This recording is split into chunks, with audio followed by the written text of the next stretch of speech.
Okay, I'm recording. And then, okay, so I'm going to start counting to 10, and then you join in on 5, all right? Okay. 1, 2, 3, 4, 5, 5, 6, 6, 7, 7, 8, 8, 9, 9, 10. 10. Hey, welcome to another episode on our side of the coin. We're gonna pretend like it hasn't been a year since we've uploaded, but it's been a minute, so we just wanted to talk about how high school was and the current events surrounding it in the U.S. given the quarantine and just wrapping up our high school experience. And just talk about all of the bad things that have happened. And not so bad things. I mean, we got some pleasant surprises, or at least I got a pleasant surprise towards the end. It may be a surprise. It may be a surprise to the listeners. It's not a surprise to Ammar. I've developed a pretty nasty swearing habit. I'm going to try to keep clean. And on the contrary, I've been trying to kick mine that I happened to develop last year. So I'm gonna have to learn a few things from you. But yeah, I guess. Man, where do we start? I mean, I don't know. So I think last time we uploaded an episode, it was the end of last year, junior year, and I think what was our last episode? If I recall, it was about. Let me pull it up. It was just like junior year wrap up. I'm pretty sure. Okay, yeah. So I mean, that was post SAT, post everything, and so I mean, I guess I'll just give a quick, brief summary on what happened throughout my year, just really fast, and then you can just like your overall experiences. So afterwards, in the summer, I went to the West Coast for a while, visiting family. That was pretty cool. I took the SAT subject test because I was planning on applying to a few Ivy League schools. Bombed those in August, completely bombed those. So basically, November and October, November, we're just restudying for those. No to a word to the wise. Don't take the subject test in August, guys. You don't learn half the content until like halfway through your senior year. Please, unless you're taking a math one, don't take the other ones because you will not learn the content until at least semester 1 of your senior year.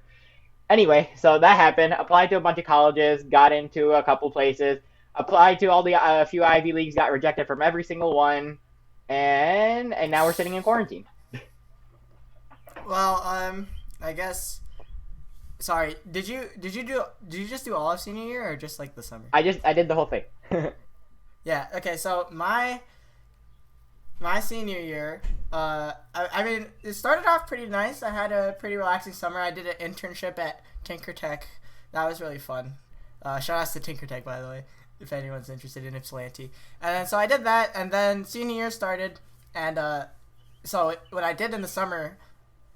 Instead of doing my EE, I did a bunch of fun things. So, like a big part of I forgot about the EE was catching up on EE, and then I mean I don't know. It basically the first semester was similar to junior year academically, and then there was the colleges. I procrastinated on Ann Arbor also because what won't I procrastinate on? Took a long time writing the essay, did all that stuff, applied to Ann Arbor, Dearborn, and then. I mean, eventually I got deferred from Ann Arbor. Many of you could probably relate to that. I eventually got in, but then I ended up going to Dearborn, basically money-wise. Oh, yeah. And so that's the college. And then now I guess is where I'm going to give my complaint about the second half of senior year. In summary, I hated second semester senior year because it was just the most pointless, useless, boring, aggravating thing ever. And that's as a school year or as in quarantine or both. Actually, I was very upset before quarantine started, and then quarantine started, and then I stayed as upset. Oh man! All right, I'm just gonna quickly clarify because you said your college decision. So basically, I'm going to confirm basically for University of Michigan Ann Arbor next year. I was in a bit of a financial pickle, I suppose, with deciding between Dearborn and Ann Arbor. Luckily, I got that the WIHI Exceptional Learner Scholarship, which is allowing me to finally afford Ann Arbor, which is hopefully a great opportunity for the pre-med track, considering they're one of the top pre-med programs in the country. Hopefully, I don't flop there. We'll see what happens. Make sure you congratulate him in the comments. Or don't. I've already said thank you too many times in the last week. Yeah. So I guess something I wanted to talk about was our quote unquote graduation experience. Okay. So or the lack thereof, anyway. Yeah, whatever, however you want to interpret it. So we're recording this right after our school. Okay, so our school has decided to not. They're literally giving live updates as we're recording as to what they're going to do for commencement. So we don't have a say on that at the current moment. But so why did I bring this up? I mean, I think because initially I don't know what they're going to do for the overalls commencement. I bet you that's still going to be virtual. But just what they were going to do was give us one by one walking across the stage by ourselves with just family there. Or not even a stage. It was just like outside. I don't know how they were gonna do it in the field.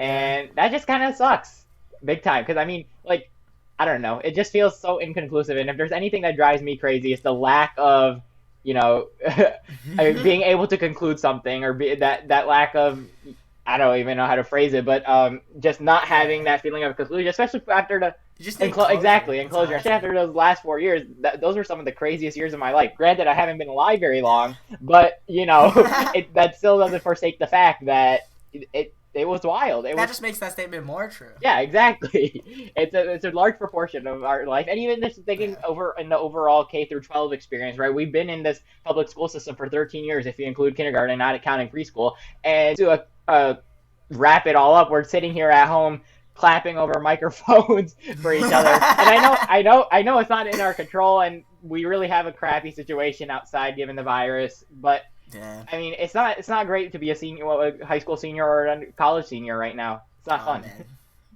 I don't envy those college students, but yeah, I would my opinion on this has changed. I would definitely have agreed with you. In April, when the quarantine was relatively new, I was really worried about like the situation. How was I gonna finish high school? Not graduating, but the sense I had that I graduated. I was really worried that I would never feel like I graduated, even when I went to college. I think that feeling is still kind of lingering for me, but keep going. Interestingly, that feeling has kind of subsided for me. Having not gone to school, it feels like the year has ended for me, personally, especially after. So yesterday our school hosted some sort of event where all the students went to the school to pick up the cap and gown that we would have / will be wearing for graduation, and then also pick up some certificates, not the diploma, but basically everything else. And so that combined with the fact that we didn't have to go to school for the past 2 months. For me, it personally feels like I think I feel some closure. And I mean, actually, on the contrary for me, and I think it's kind of ironic, but after going yesterday, I was kind of okay, it is what it is now. At least I'm just ready to move on, get ready to grind on that next step. I came back yesterday to the Kappa Gal pick up. Holy crap, I actually really miss everybody. And I was texting people all of yesterday. I'm this kind of sucks. I'm not gonna lie. I saw people I hadn't seen or talked to in 2 months, and I'm oh yeah. These are my friends. I haven't we didn't even say bye, because I mean the last day of school that we had before they called quarantine, I was out sick, right? So I had no idea that on that day that was gonna be our last day of school. So, and there were quite a few people, you don't get in contact with every one of your friends. There are some people that you just talk to at school, whatnot, right? And a lot of people like that, I saw them yesterday. I'm holy crap, I'm never gonna see these people probably ever again in my life. And so I feel like the going yesterday ended up giving me less closure than I thought, because I'm hey, I didn't even get to say bye to a lot of people. Anyway, that's my little tidbit on that. I think you're affecting me now, because I for some reason, I thought that, thinking back on my 8th grade friends that I've never talked to since, I feel that, and for some reason I just this idea, I completely forgot about it yesterday, and now no, you're totally right. Half the people I saw yesterday, that's gonna be the last time I ever see them.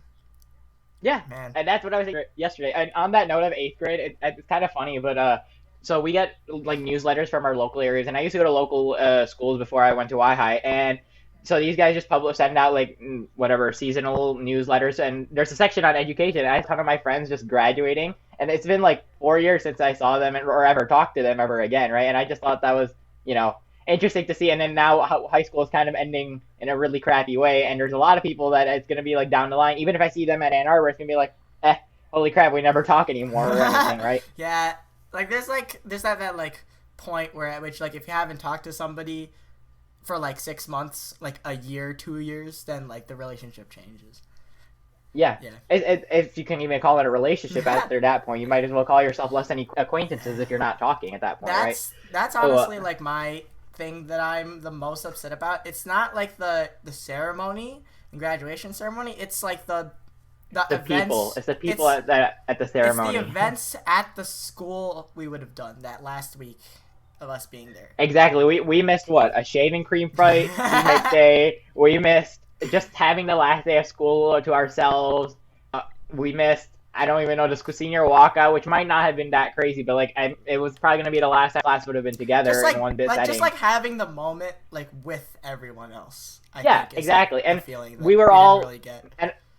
And I know when quarantine came in, none of us were like, okay, this is only going to be for 2 weeks or whatever. It's a nice little vacation, break for school, whatnot. And then 2 weeks turned into 4 weeks, 4 weeks turned into 8 weeks, and now we're on week 11, almost to 12 next week. Yeah. And we know, and so it just escalated, and none of us, and that's the real hard hitter here, is that none of us expected not to see each other again. We expected somewhere down the line, even if it wasn't in school or during IB exams, we would see each other at least at graduation or something. There's no way this quarantine can go on for 4 months. That's what the quarantine did. It went on for 4 months. The amount of time people expected to be away from school went up. Like the graph, if you graph that totally follows the graph of the number of cases. Like that first day, that first week, it was like, oh, we'll be back in 2 weeks. And then like 2 weeks later, oh, we'll be back in 4 weeks. Oh, we'll be back in 2 months. Oh, I don't know if we'll ever be back again. Oh, I don't know. 2020 has been canceled, guys. We're not going to college as well either. Oh, man, that's the other thing. And we could bring that up. Because this was upsetting me, and this was influencing my decision heavily on picking between Dearborn and Ann Arbor. I initially really wanted to go to Ann Arbor, right? But I talked to my dad, and we decided that, it's really not worth paying full tuition for a semester or 2 semesters if you're not going there to access the whole point of the, labs and just the campus, getting to know professors, right? Why would you spend that kind of money? Just take the full ride and go take it easy for a year, transfer later, given the condition of the quarantine. I mean, now that I'm covered scholarship-wise, I'm just gonna what I think I'm going to do is lighten up my load course wise. I really personally, and I know a lot of people differ on this opinion, I just find it really difficult to learn online. It's it doesn't feel like I'm being taught. It's more like I'm self-teaching, and it's nice because you get to self-teach, but at the same time I know personally, and this is just a flaw of mine while I'm self-teaching, but I like to skip around and just get to the point and miss all the nuances behind whatever I need to learn in order to be successful in that course. A teacher or a guided instruction is really essential for me to pick up, okay, I really needed to know this in order to understand that. Yeah. And, like, I would even, like, double down on that. Like, I think it's, like, basically impossible if you're doing, like, a high-level college course to, like, be successful at it if you don't get... If you're doing it all at your house, you don't get access to the people, the professors, just, like, physical communication. There's only so much one can email and voice chat before they are completely lost, and they don't want to be, because I mean professors are people too, your friends have a home life, right? There's only so much you can pester people virtually, whereas in person, where they have like designated office hours or whatnot, right, where you can constantly spam them and not feel like you're annoying them, you know what I mean? It's also like the psychology of like learning at home versus learning in school. Like when you do homework at home, like that's practice, and then you go to a place. We have a place where you go to learn, and so like when you have to do that out of your house, it's just so much harder to like get your brain in that mode of like, oh, I have to like really try. I mean, I'm speaking for me. I would guess that you're much better than I am, but for me, it's really hard for me to like really focus down and like absorb information. Oh no! You're completely wrong there for me. I might be able to focus in school because even if I'm not like directly on the task itself at the moment, if I'm talking to a friend, in the back of my mind, I'm still like figuring out something with the subject. When I'm at home, if my phone is in reach, if my siblings are running around, it's over for me. I literally will be staring at the textbook page for like 30 minutes straight, look up. I have no clue what I just read. I have no understanding of what's going on, what I'm expected to even do, what I'm expected to learn. And you can throw all the rubrics at me and whatnot. That's not going to change the fact that I'm sitting here reading the same passage over and over that isn't even like it's meant as a supplement. It's not meant as a main lesson. That's exactly my point. The textbooks are not the main lesson. The textbooks are a supplement to your learning. Yeah. And it also just feels like you get kind of ripped off if you like pay a bunch of money to go to college and then it's online courses which you can arguably do by yourself. Like self-learning online is a resource that's available to you without having to pay for college. Yeah, and exactly. And if you're being forced to self-learn online about topics you might not even care about, right, or that aren't relevant to your major, sometimes I know, like as part of a pre-med track, I'm gonna have to take literature. God knows how much I'm going to use literature later in my life, but it's expected for me. So now if I'm sitting at home doing all these, like, whatever new, and especially the fact that we're going into college, like, new, we're not used to how the teaching stuff. Maybe at the end of WIHI, when teachers were throwing stuff, we're like, yeah, we know, okay, this is what we're usually do, this is what we kind of do in class. If we're walking into a brand new setting online, God knows how we're going to adapt, and then we're going to walk into an actual class setting and be like, this is nothing like how I was doing class, this is why I haven't been or have been successful, and that's going to abruptly change as soon as we're allowed back in.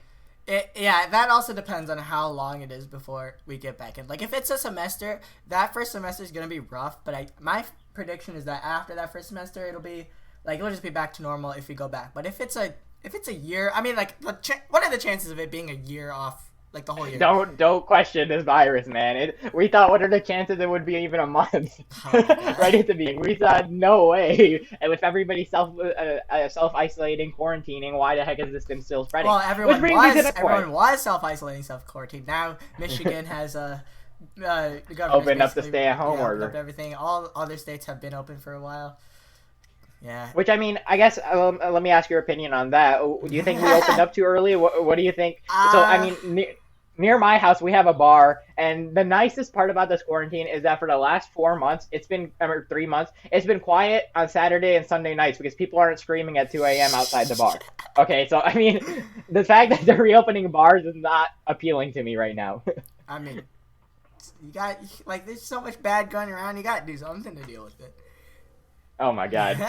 But yeah, I'm like totally feeling that. Yeah, I don't think we should have opened up yet. I think that we should have given it more time. At the same time, let me pull up the statistic because I also saw that we only had 135 new cases in Michigan yesterday, which is an all-time low for Michigan since we've started, I believe.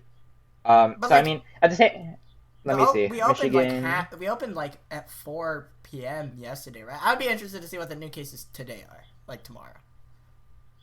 I think like if it's still that low tomorrow, then that would be significant to the argument. I feel like there's not enough data. So we had 513 new cases on May 31st, and yesterday we only had 135. I guess we're gonna wait on today's statistic, especially given the protests going on in Detroit and the riots going on. Social distancing has essentially gone out the window in the urban areas that were already giving issues in this pandemic. So, and that, I mean, that's a whole other issue on its own, the current riot protests. The U.S. is having a field day, but it's not exactly a fun field day right now. 2020 has been great, man. What are you talking about?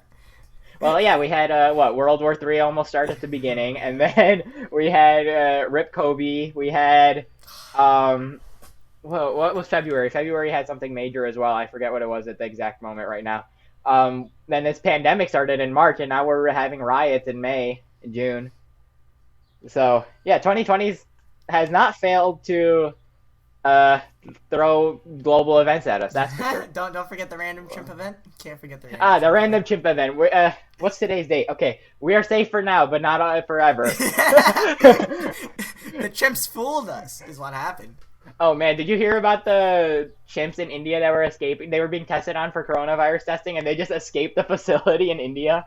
Immediately, I was thinking about the simian flu. This was like 2 weeks ago, but I was laughing. I know it's terrible, but I was laughing because I was thinking about. You're laughing at your own impending demise, is what's happening. I mean, what would the Joker do? I did not hear about that. No, bad comparison. But can you imagine if he, or what's his face? If I don't remember the character's name, but if the Joker was real right now, he'd be having a field day. We'll say that.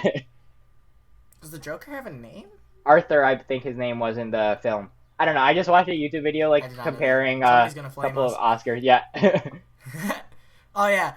Earlier we were talking about college, and we're talking about having to do, if it's online, having to do all this useless stuff.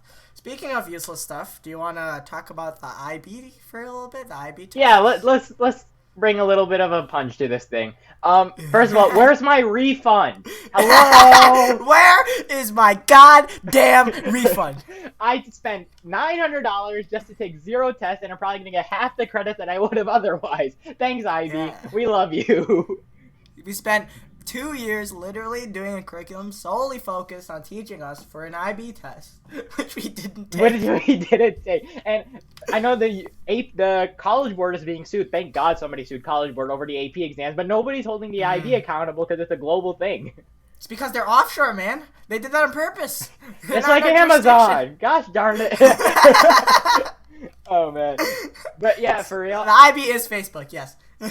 Thinking about it, I mean, here's the thing. I say I personally found that the IB curriculum was probably going to be better than the AP curriculum in terms of learning knowledge. It was a lot more well-rounded, and I mean, I guess you could take that in a good or bad way, considering you had to take courses like theory of knowledge, which were completely irrelevant to anything you're going to do in the future. But really, I think more so than AP or dual enrollment, it really prepares you for critical thinking overall, and that's the biggest skill set I think I've taken out from high school is, you know, I know walking into high school I was able to memorize stuff really easily, and now it's harder for me to memorize in compensation that I can logic stuff out a lot easier.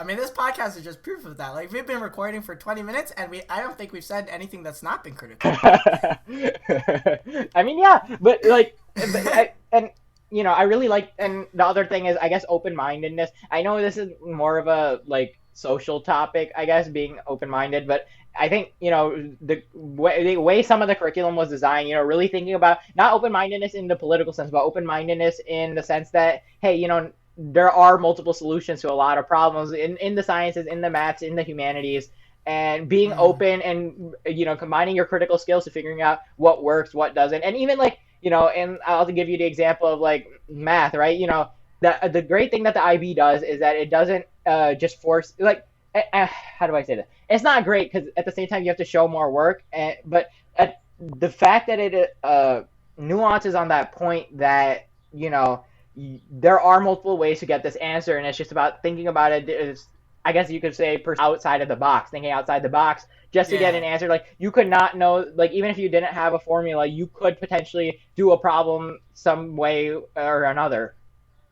And I also think, like another way to phrase it is just like the IB focuses on like understanding, like fundamental understanding versus just like methods exactly to get to a solution. And so like that lets you do like things that like you wouldn't normally do but will turn out to be a more efficient or better solution. I think you said that a lot better than I did because I was just rambling for a minute there.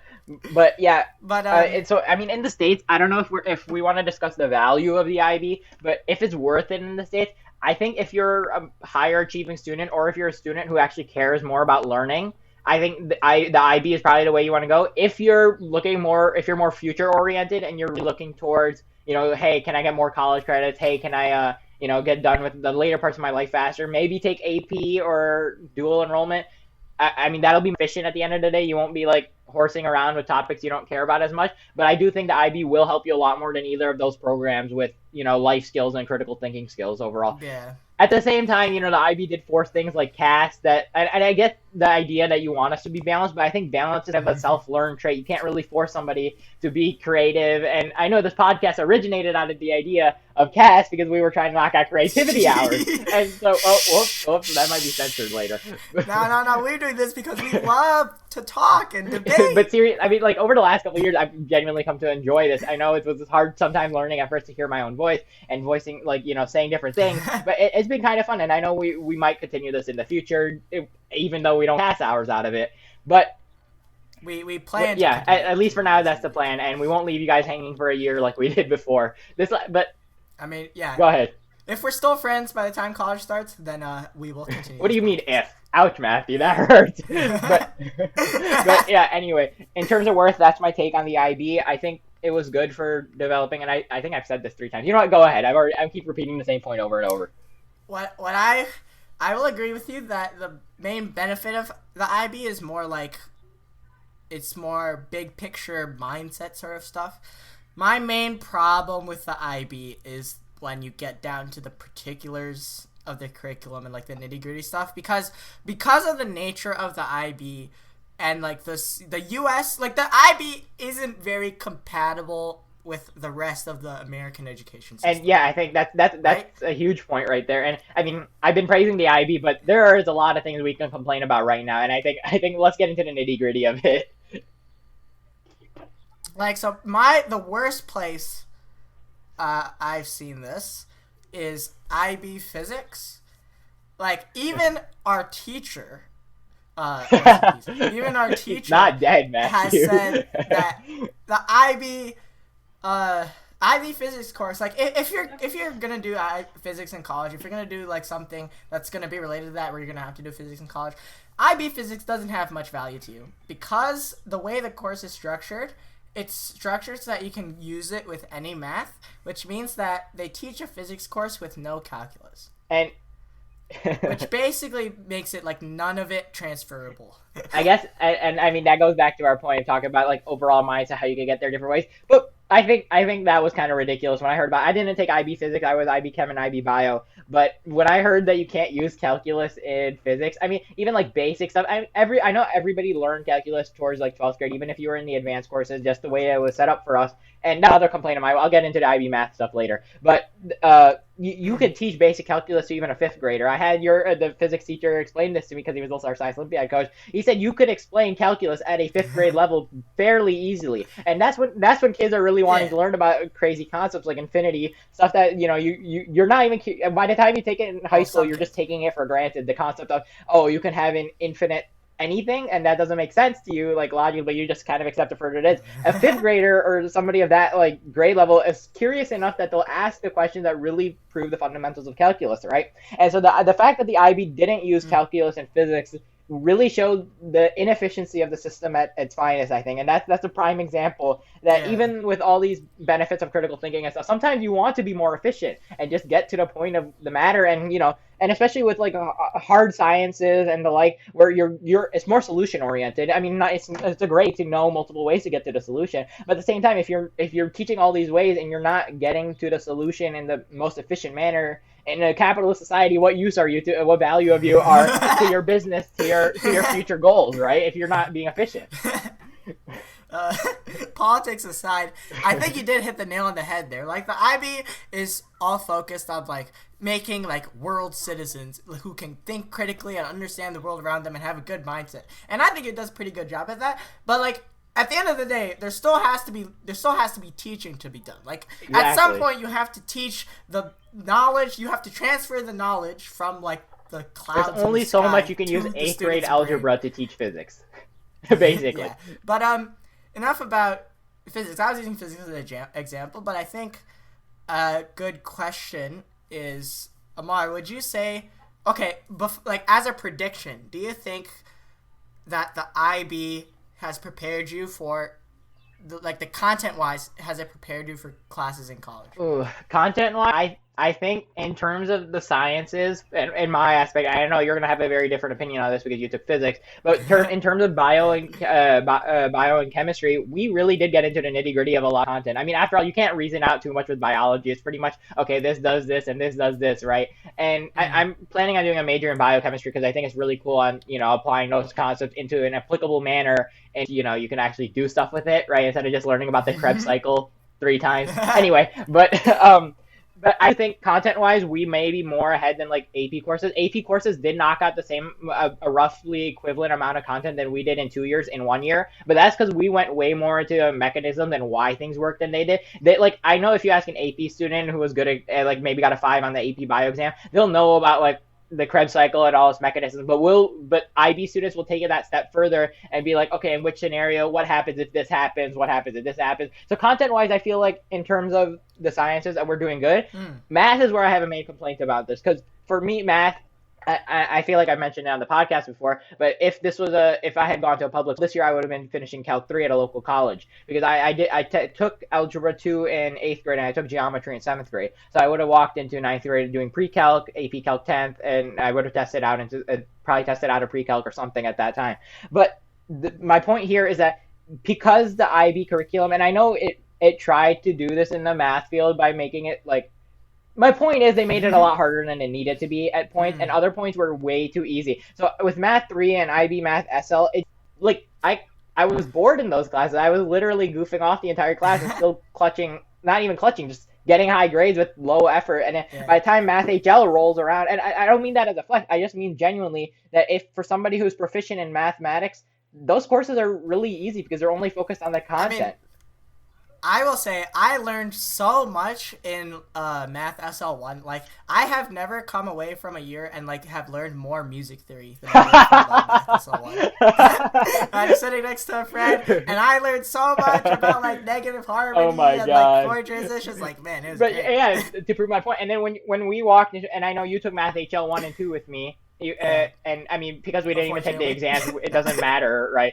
We both took Math HL. Walking into Math HL, that transition was absurd. That transition had half the class dropping out immediately within the first couple of weeks. We went from a class of 40 students to like 23 or something really quickly because of how difficult that curriculum was, if you remember. So and we have talked...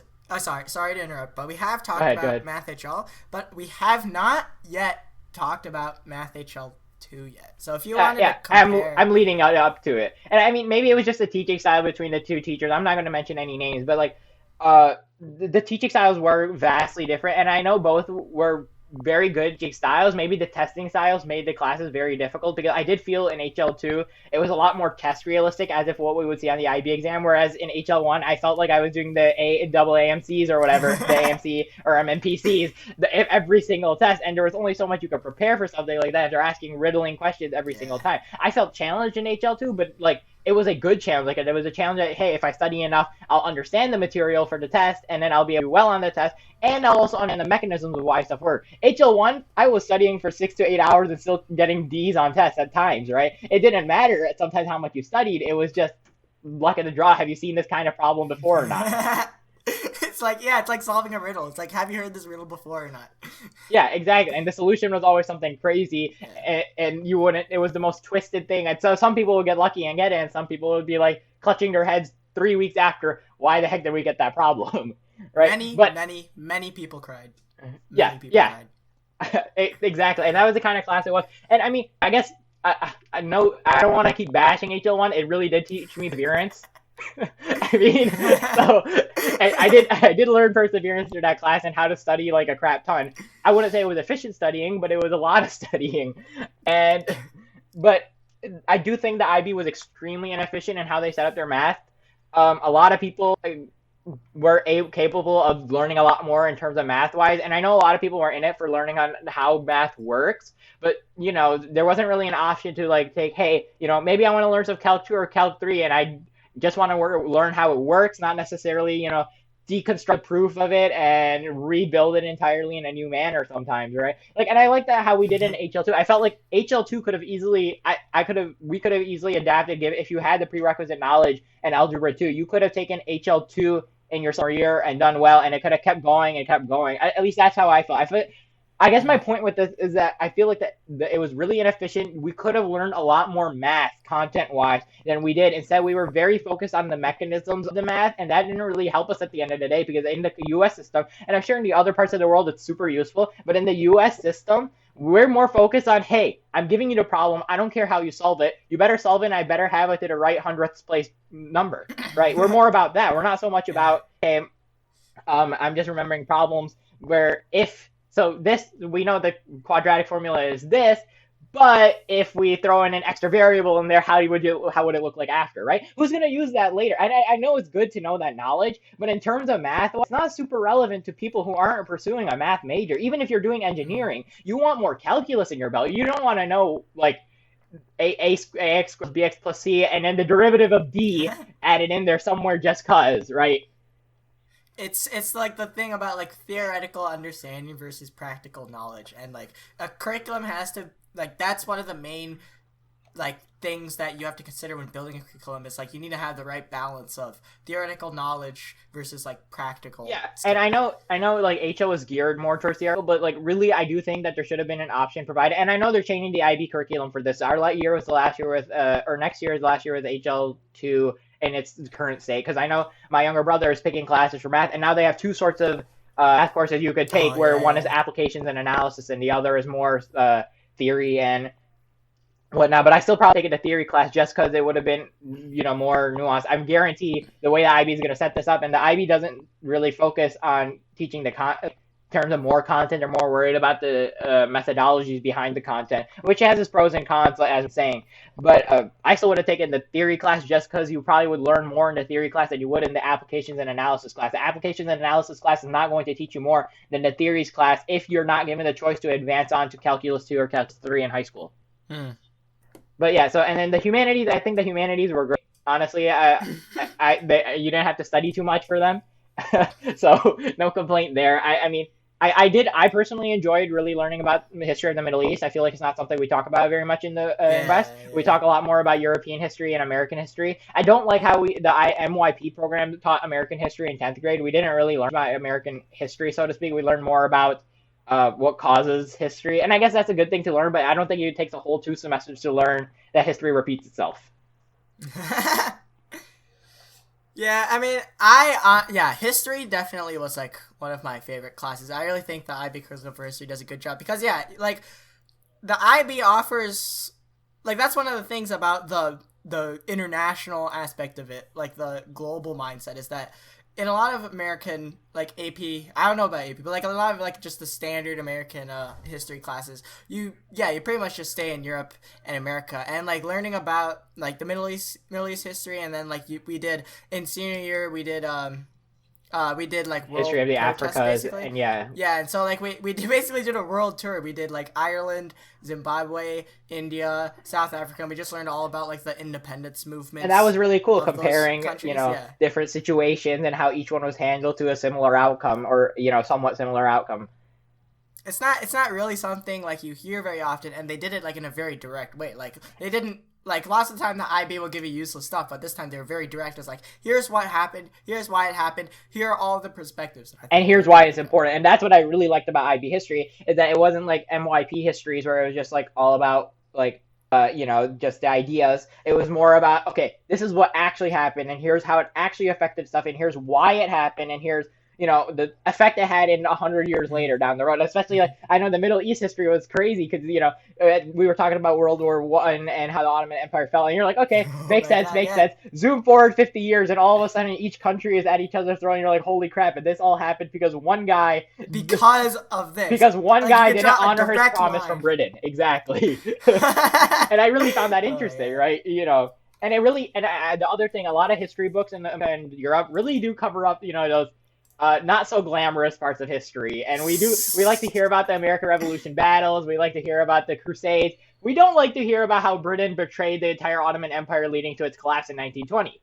We don't hear much about all these fake treaties that are being done underground. How France and Britain are secretly plotting behind other minorities' backs just because the ideas of sometimes, at least in that period, there was a lot of ideas of racial supremacy in that period, and we don't realize how much that impacted, like, actual political history that we can trace to today. That was really interesting. And how America funded a terrorist organization, which also just immediately turned right, exactly. And, like, you talk to your common American, you say the words ISIS and Al Qaeda. We probably just got the video flagged if you don't take that out. But this part of the conversation may not be in. Okay, but I mean, I'm not going too deep into it, but you talk to them and immediately fear is stricken. You're not really talking about logic at this point. Now there's the logical fallacy of the appeal to emotions at that point. Because people don't know the history of what actually is going on in these areas.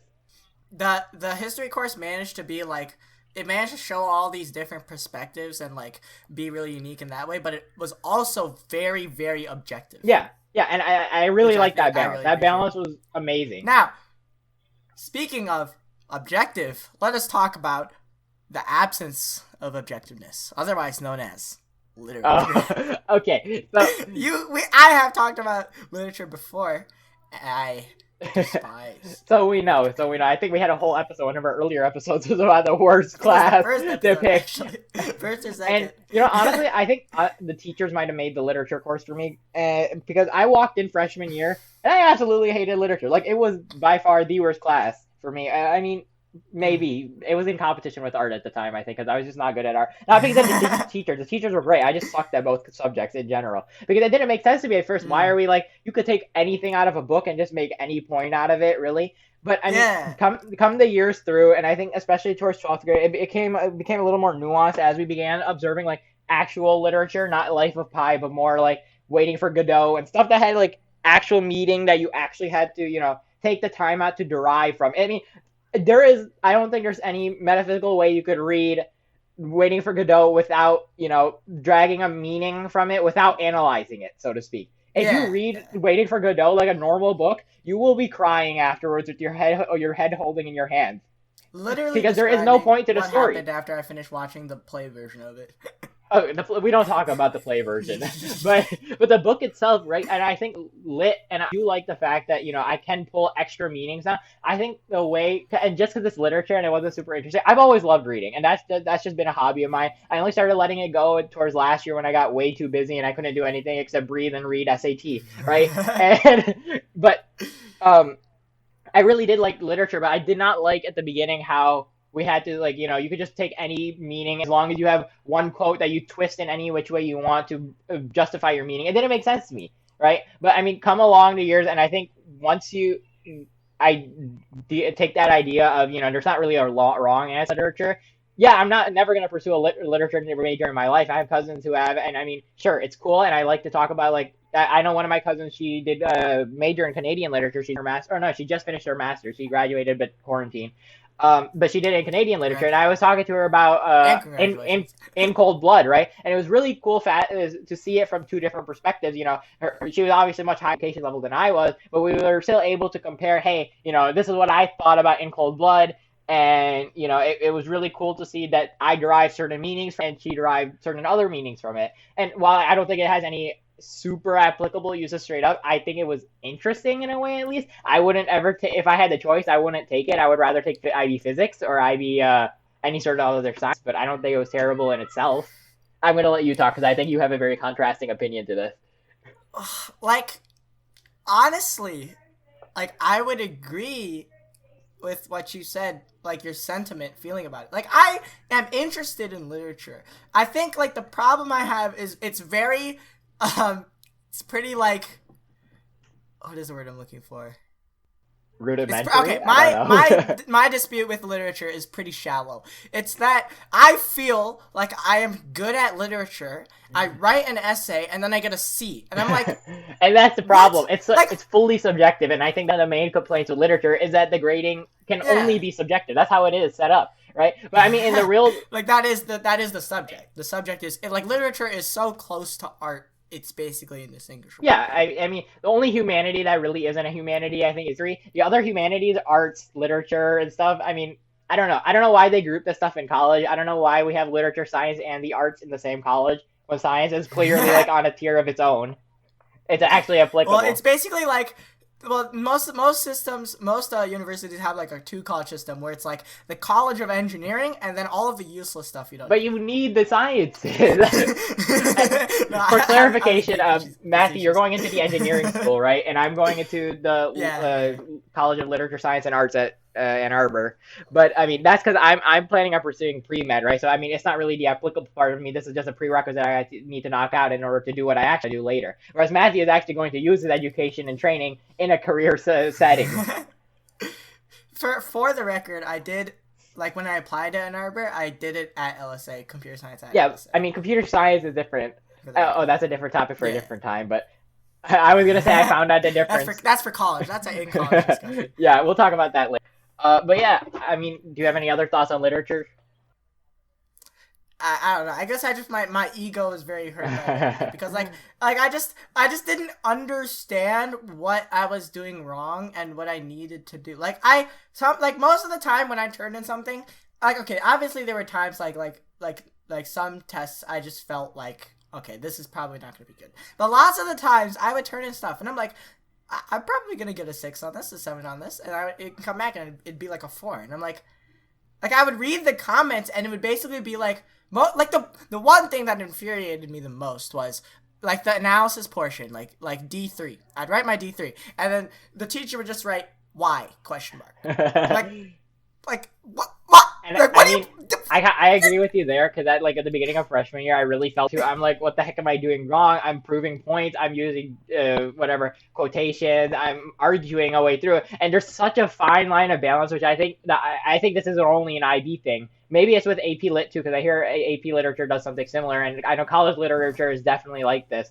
But and that's why I hope I could just knock out my lit requirements and not have to do it. But it's really where was I going with this? It's really there's such a fine balance between a stretch analysis and a too obvious analysis, and that golden area in between is so thin that it's like if you ever hit it, you're like gloating about it for the next year.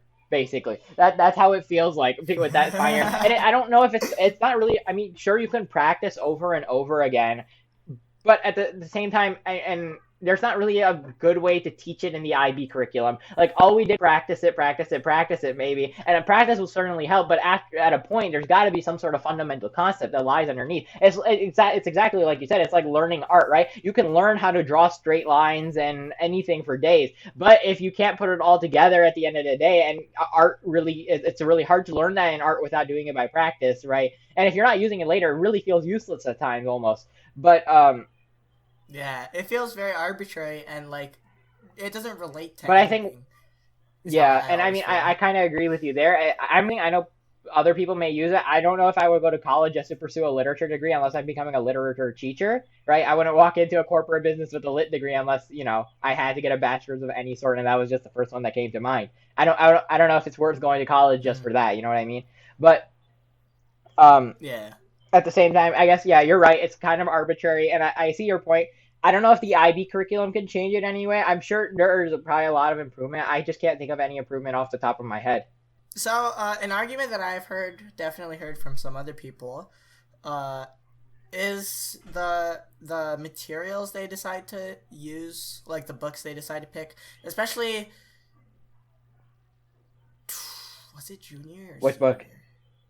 I think, no, just like all the books. I think it was junior. Basically, like the complaint that I've heard from a lot of students, I wouldn't say I necessarily feel this way, but the complaint that definitely is there is like they're picking sort of the IB picks like random, it seems, like books that don't. Oh, that was definitely 100% junior year, because I didn't senior year. At least for the second semester of senior year, there was definitely a psychology theme there that I really enjoyed.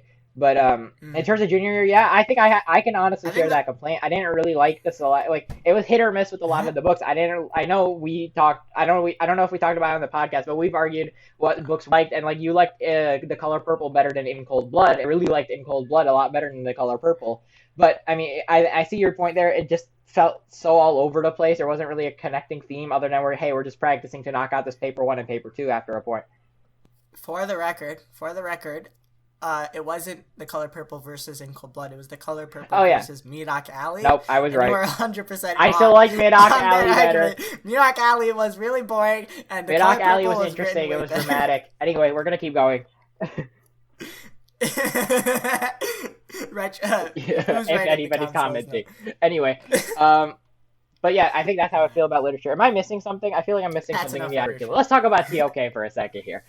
Let's open up that can of worms. So, for those of you who don't know, TOK is the most irrelevant subject ever that you're going to take in your life. It focuses on how we learn things, and while that may be really cool in its concept, the way it's implemented in the IB is just absolutely terrible. So, the way I would like to phrase it is like imagine like you're not a person who's like, imagine like a philosophy. Like, just imagine the idea of philosophy, and then imagine like the stereotype of philosophy, where it's like drinking a LaCroix, right? You get basically. Imagine if that stereotype of philosophy was a real class. That's what. Yeah, it's like drinking a LaCroix. It's as if you poured water. It's trying to make lemon lime soda, but you left the lemon on the other counter while pouring a glass of water. That's how TOK feels in terms if you want to relate it to philosophy. Like, yeah, you get the hint there, but it's not really philosophy. And like, I know when I went to go attend, both of us went to attend the U of M Dearborn honors lecture to get into their honors program, and seminar with the honors program at Dearborn absolutely demolished any single TOK concept I had ever learned between junior and senior year. That was actually interesting, with actual evidence to back it up and actual free thinkers who had an impact on their society. Not using emotion and math to determine that we like numbers, therefore we like to learn math, or whatever BS TOK kept going on about. Basically, you could slap any way of knowing an area of knowledge together and call it a thesis. The cool part about that demonstration was that it was like the seminar was about a TOK concept. It was about how do we know what is right? How do we know what is good? But like there's the way, the methods they used to like teach it was just so much. It was just like yeah, exactly. And there was like actual evidence, actual lecture, actual reasoning. Whereas in TOK, you're making real life situations. And I really do hope the IB does take a look at TOK and be oriented more philosophically, eventually realizing that it's not really. I know it was a sad attempt at philosophy, and I know that IB offers an IB philosophy course. It wasn't at WIHI, but if you're going to make a philosophy style course mandatory, please make it actual philosophy, right? The little tiny bits of philosophy that I learned in literature, philosophy, and psychology in the second semester were vastly more interesting, vastly more applicable to my life. The idea of what was it called? Absurdism, and the idea of what was the other one called? I'm forgetting it. I forget the other one, but like just these ideas that we can apply into our everyday life to determine the sense of morale and just even ethically why we do things the way we do. TOK attempted to question why we do things the way we do, but it did so in a manner that wasn't so much applicable as it was just, hey, it's like when a 4-year-old asks you a bunch of questions, right? They're gonna keep asking why. I want to say that is a philosophy in its essence, but it's not really deep thinking philosophy. Anybody can keep asking why. It's about supporting your answer with actual evidence, not just random situations that happened. Yeah. So like, I don't know. For me, TOK is like the perfect example of like the main thing I don't like about the IB. My main problem with TOK is that the whole class was very, very specific and arbitrary methods for the class. Like it's a meme basically. TOK is a meme. Yeah, it is a meme in the IB community. The meme is everything you do is an acronym. You got TOK, you've got AOKs, WOK, you've got RSS, you got TKPPD. But my main point here is that you don't need all of these very, very specific, very, very arbitrary, meaningless, like, constraints. It's so constrained. Like, why? We're talking about the human mind, the most complex, don't forget your TK deep thing you can talk about, and you making it the most blunt, straightforward, and yet most unstraightforward thing in the world. Yeah. I don't understand. Yeah, and it's like just delete it and have a philosophy class. Yeah, can you imagine if we had done even one unit on Socrates or one unit on Aristotle or anything and what these guys talked about in their society? Like, even if it was an objective, like even history style lesson, it would have immediately done more for us than anything else that TOK possibly could have provided. Literally.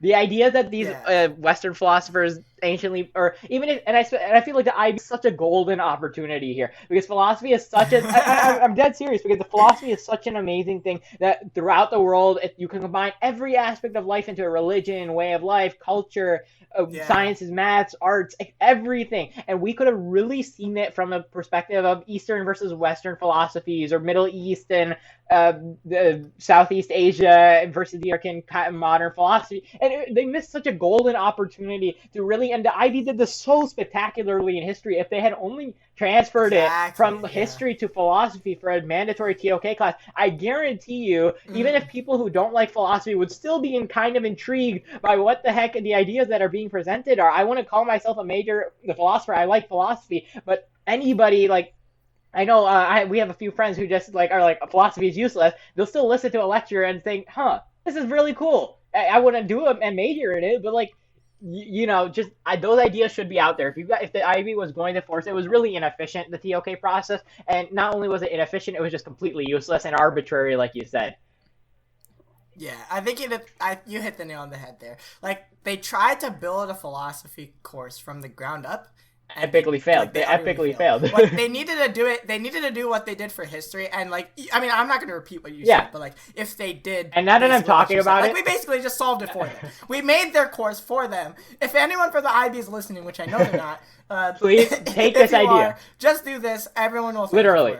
And we get 10%. 10% of what? The non-refunded exam fees? Speaking of non-refunded yeah, exactly. 10% fees, of the profits. The IB is like, where's this money's going somewhere, right? You guys are a non-profit organization located in a socialist country. Where is my money? It's going to taxes. Oh man, yeah, to Swedish taxes or wherever they are. Some taxes that I'm not going to reap benefit of. Anyway. On that's the IB, enough. I think. That's enough IB. But yeah, I think let's just last wrap up with the IB, because I know hopefully this is the last time I ever have to think about it again until I get my credits in July. Let's hope so. I think if you're interested in really learning about why stuff works the way it does and being able to break stuff down into concepts that you can apply to other things in all fields, I think all fields did this pretty well. They really focused on why things work instead of just how they work. They did how things work, but they also talked about, a step under, which I think really was that critical portion. Do take the IB. I wouldn't say I didn't go out of your way just to take the IB, but do the IB program if it's available to you. If you know that you're not really going to be interested in why things work and you're more, I guess I would call it practical, you would take AP courses or dual enrollment courses to get your college credits. But do note that, and I know a lot of alum mention this, when they go to college, they find it, and we'll hopefully be able to update all of you guys on this because we're heading to college ourselves now, but they really do feel that in terms of the classroom setting, they have that advantage in the class that other peers don't have, which is they're able to understand that next level setting and why stuff works. It really comes in handy when you don't have to memorize a million different things just to do well on an exam, because you actually understand why things work the first time. But yeah, that's my take on the IB. I'm going to close that book because I don't want to think about TOK for the rest of my life. You genuinely made me angry thinking about TOK somehow in the missed opportunity. Hey, it's not my fault, TOK. I think I brought up the subject. Okay, it's my fault that I made myself angry. But TOK was such a gold. Anyway, we're going on. Closing on, forgetting about the words IB forever. Let us, just real quick, I mean, I guess if we're not going to talk about the IB, we've gone to WIHI for the past 4 years. That too. Would you recommend WIHI to anybody? Ooh. What do you think about and WIHI? I think I have a good voice with this because I feel like a lot of students have very similar complaints when it comes to, well, a good chunk of students anyway. I know a lot of students do like what the complaints I'm about to have are about. I do think that, first of all, let me just say this. The teachers at WIHI are absolutely phenomenal. You will never, I think, in your lifetime find teachers that good, no matter, you could go to Harvard. I don't think you'll find teachers who care as much as these people did. Yeah. They knew most, sorry, let me just finish this rant real fast. These teachers knew their craft, that whatever they were teaching, they knew what they were teaching. And a multitude, the vast majority of teachers, obviously not every school is perfect. You cannot never have 100% perfect teachers, but the vast majority of teachers here were able to go out of their way just to help you be successful, no matter how you define success. Whether you define success as learning the content or getting a good grade, they were always ready to not only help you, but go out of their way to let you know, hey, this is what's up. Hey, this is what you can do to do better. And I mean, it's always, at the end of the day, it's always about the student who wants to be successful, how much they really want to be successful at that level. But the teachers, you think you'll never find that caliber of good teaching most other places. I mean, I would just 100% just agree with you on the WIHI. I feel like is the only place you can go and you can 100% say that every teacher 100% cares that yeah, and even if certain teachers aren't as great at their craft as others, they still cared, and that was the big difference at the end of the day. Everyone no matter they at least put the effort, right? And I think that made a huge difference, and that's why the school produces such successful students out in terms of outcome, right? So a lot of students head to higher end institutions, or students that aren't heading to higher end institutions are heading to places on full ride. Basically, I think the top 50th percentile of our class is scoring easily above 14. They had the statistic on the website, but the 50th percentile for our class was 14 something on the SAT, which is really high. But I don't think the SAT is a good metric for measuring this, but it was just an example of how success oriented teachers allow their students to be in the setting. But I mean, if we want to talk about, and I think let's talk about the good things first. We'll sweeten it up before we lay the salt. Um, but I think the teachers were absolutely phenomenal. That really was the big difference at the school, that really makes worth going no matter what. Um, but the curriculum, we talked about the IB. We're not touching that again. We talked about the IB. It did help. We'll say that. I think overall it was a more positive outcome. Uh, The other thing that I would compliment is the resources you get at WIHI, like extracurriculars, excluding sport. I don't have like as big of an interest in sport as say someone talking to me may have. I'll comment so I on can't that comment in a on sec. that. But as opposed to like all the other extracurriculars they offer, I think there's a really good community at WIHI for that. Like you can learn a Yeah, lot. 100%. Like by doing things. So like if you're worried about that at WIHI, then I would say like WIHI is a pretty good place. There's going to be a club for it. And even if there's not a club for it, people are making clubs on the fly very easily. There's always an interested community. There's always new clubs popping up every year. I know, like, who would have thought that I would have been playing Floki every week for like 3 years, right? I never would have thought. But, and I think, I know, and a huge shout out to like organizations like Science Olympiad, HOSA, and DECA, that really allowed, a vast majority in a competition setting, because I know WIHI itself is in a very super competitive environment. It's got its own competition in different ways, but it's really about the individual, which I think is a good thing in a way. At the same time, that's a different topic. I'll talk about competition-minded versus whole-minded setting in a different episode, hopefully. That's an idea we could jot down for later. But I think, those kinds of organizations, I found some of my best friends in Science Olympiad. I had some of the best times of my life at hosted competitions, just studying or like making, I know last year, me and a couple other guys, we made a whole PSA video about not smoking, and it was really fun to do the entire time. You do find good moments, and I feel like I learned a lot of perhaps some of the most stuff I learned was in Science Olympiad doing disease detective, learning about epidemiology, right? And there's a lot you learn from classes, but I think in terms of if you're doing any high school setting, you want that extracurricular mindset.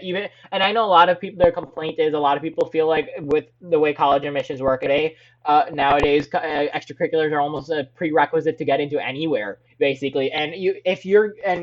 But I think really fine and take the time out of your day. And I know a lot of people's situations are different, but do take the time out to find something you do enjoy doing that's still in your school setting with your friends, but doesn't necessarily have to be straight up schoolwork. I think that's a huge part of the WIHI experience that I found was amazing for me, allowed me to cultivate as not just as a person, but like as a leader for a couple of organizations and really learn those extra interpersonal skill sets that are important, I think, to be successul later on as well. Yeah, and like also the community is like it's really open. Like if you're like afraid for any reason to like try drugs, like not like almost everything, like everything has space. There's a space for everyone. And the nicer part is, I think, touching on the community, people at WIHI aren't as judgmental as most other high schools, I would say. Based on my experience, obviously we're a high school. We're gonna have whatever the little nuances that teenagers will always have just because of how we're wired. But yeah. You can basically do anything you like, and you're not really going to be judged on it super hard. And people aren't. And I think I've never felt in a way that people came down on me because I made a choice in my life, right? And I guess that's touching on that open-minded thing. But I do think it's a really and I think this is one thing WIHI does well. And perhaps and I'm going to bring this up in the complaints as well. But the open-minded community is very, very much there. I will also bring up the quotes open-minded community. The complaints. Yeah, okay, yeah. Quotes. Yeah, we'll leave it. We'll touch on that in the complaints. I think the rest of this is going in the complaints file. Man, this is going to be a 2-hour episode. There's a lot of complaining to be done in this world. I might have to split this editing-wise with you. Okay, but I think, that's another pro. Community, extracurriculars. Do we want to start hitting complaints? I think it's time, Ammar. I think it's time for 4 years. Let's lead up. Let's bring it easy at first. We'll bring the hammer at the end. I know Matthew mentioned sports. Okay. It is difficult, I would say, at WIHI, and I know a lot of students do it. Me and Matthew were both student athletes, and I know I did a few seasons throughout high school. Matthew, was this your only year you did a season? Yeah. So I did it since sophomore year. I knew freshman year that I didn't want to overburden myself, just like I'm planning on doing in college. I don't really want to take too much athletics outside of recreational athletics outside of the classroom because I don't want to burn yourself with that. But it is doable. And I know I was commuting a long way, then it was really difficult, but I still made it work playing tennis and doing track and stuff like that. WIHI does make it a little difficult because the majority of students are not student athletes. The workload accumulates for that. And I know by the end of tennis season, you usually feel like, or by the end of any athletic season, you usually feel like you're drowning in work, and the two after are mad catch up to be where everybody else is, no matter how much you're working. It's just there's only 24 hours in the day, and you do need sleep, I think. And the opportunity, given that we have to go through IPSI High, the opportunities are a little different, timings are a little off. It's not the worst situation, but I do think, and we did have, and I was surprised to hear that a couple of guys from our grade are going to schools on NCAA scholarships. One guy is going to play for a D1 football team. Another guy is going to play for a D2 football team. They're both getting like huge scholarships. So it's not impossible to do athletics. I just think if you're an athletically minded oriented person, or if that's your goal, WIHI really isn't the place you want to do that at.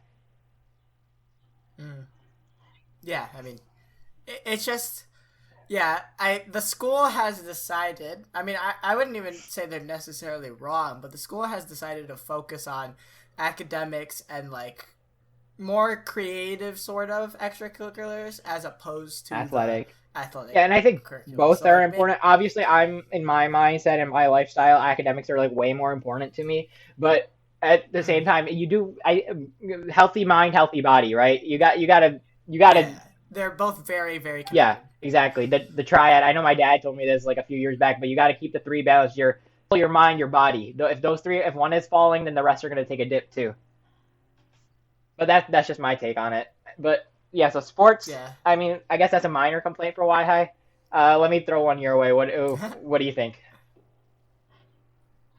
about anything? Just bring up another one. We have talked about it before, actually, but let us talk about, just for a brief moment, let's talk about technology. Okay, yeah, I think you'll be able to outshine this one over here. You can highlight those. We have, I don't know if you remember, but we did an entire podcast episode literally about and I think it's gotten worse since then. With Colin Breslow. It has, I mean, I think it might actually have to tell me how it's gotten worse, but most of my, nothing has changed basically since that episode. Wait, don't we have Securely now? Or was Securely there last year? Did we? We had Securely last time, really? Actually. Yeah. I just listened to this episode. Okay. I totally forgot. I thought it was just this year. Yeah. Anyway, keep going. Oh, wait. Did we? Okay, in case you didn't know, in senior year they started this. They were trying to monitor the traffic, how people were using the internet at school. So they made everyone install this extension on Chromebooks and personal computers called Securely, which would monitor all the traffic that went in and out of these. We asked a lot of questions. They didn't really give us that much answers, but I am fairly sure that it can also read your emails. It can read your Google Doc material, and it sends anything that it deems as being flagged, like they have a list, keywords. It sends all of those to your to the administrator. So basically, it's just they basically install it. Yeah, I guess that's the way to put it. And I mean, what do you think about? I mean, this is clearly an invasion of privacy. What do you think on that? The part I hate the most about it is the way they did it is if you want to connect to the Wi-Fi, you have to get this extension. But you can't install the extension. You have to give your personal computer to the tech support person at WIHI, and they will touch your computer and install it for you. Come on. Yeah, I mean, yeah, I don't know. It just felt almost authoritarian state. Likewise, it's very technocracy. Yeah. I mean, yeah, I think you hit all the points there. I can't really elaborate too much on it because we won't elaborate on what I did, but we'll go around that. And No. Okay. All right. Pro tip. You don't have to give them your computer. Just wait for one of your friends to do it and go use command prompt. Get the Wi-Fi password. Oh yeah, we're graduating. Yeah, do that. Do that. Pro tip. Don't give them your laptop. They will ask for your laptop. Don't give it to them. Just wait. There's a lot of ways. Anybody who's a little tech savvy in your grade will know. It's not that hard, guys. It's really not. One person has to take the fall. That's links it. Links in the description. I'll put the Wi-Fi password in the description. Oh my god. We won't do that. Okay. No, we won't. Next complaint. Man, that's my technology. Next complaint, because I think it's like 95 degrees in my room and I'm sweating. So the next complaint I had that's it. Was let's talk a little bit about the open-minded community. I think it's time for that. So as Matthew discreetly, well, not so discreetly mentioned earlier, quote unquote open-minded community. And the one problem I think at WIHI, and this is a huge complaint, and I don't know. Well, okay, I have another complaint after this, but it's not as big as this one. It's a really politicized environment. It is. There is a lot of. So I mean, you obviously. No school can go outright and just say we support such and such party. But if you walk into the school, you will know immediately what kind of political environment it is. And the other part is this wouldn't really be a big issue if it wasn't forced upon single students. Things like edgy days, things like and I'm not against protests. You need to obviously speak for your rights. Protests are a very important tool that we have. But over perhaps changing lessons plans around protests and things like that. It's a very politicized environment. I think a lot of people don't have that ability to speak out. If you have a certain viewpoint or another, saying such and such viewpoint could get you, and I think this contradicts my point a little bit with not being judged by community, but like you will be shunned for certain viewpoints, essentially, both by There is like WIHI preaches this message that any view is accepted, but there is definitely, if you go to WIHI, there's definitely a wrong viewpoint. Right exactly. I think, and it's very taboo to talk about the other viewpoint. It has certain things have involved in getting students suspended, asking students to leave, etc. And I mean, in other schools, and you can justify that. I mean, I don't say that these students did were right or wrong, but I do think in other environments that are less politicized, such and such punishments wouldn't have been so severe. Yeah, and it's also like this sort of mindset was like created by the administration, but like lots of students, like I don't know if it's the students' fault or not. Like I don't know what the main cause is, but like the students are also like very like they're like here, let me start again. I mean, I could pick up for you if you want. The students do. Yeah.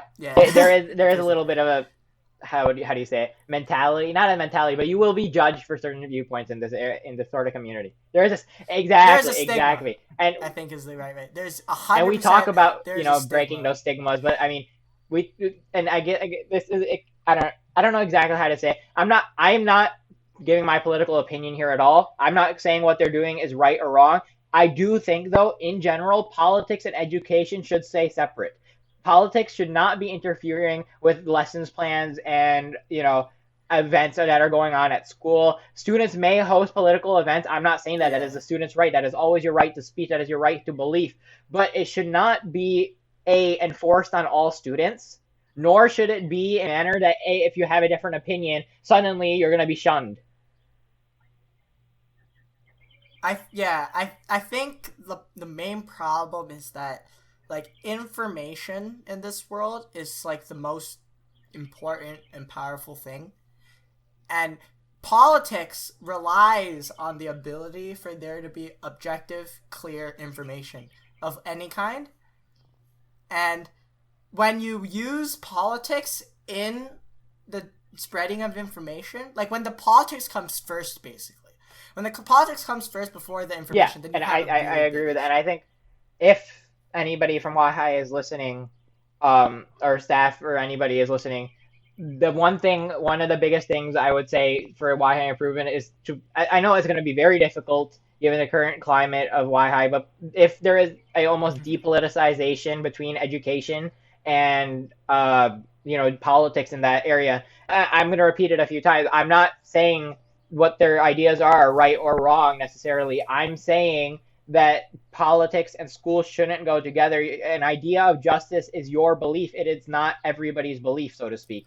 Yeah, I honestly think that their heart is in the right place. Yeah, I think so too. I mean, these are people after all, and we talked about the teachers and staff, and maybe and I'll bring this with administration complaint up next, but the they do care, and I think that's huge that they do care, but I don't want your care. No. How do I say this? We might crop that, but I don't want a political viewpoint to interfere with what I'm learning or my goals in life or my personal beliefs. If I feel like my personal beliefs are in contradiction to what you're saying because of my religion or because of my culture, it's not uneducated to have a different viewpoint. It almost feels like at this school, if you have a different viewpoint, it's because you're uneducated. Whereas that's not true. People have always done their research.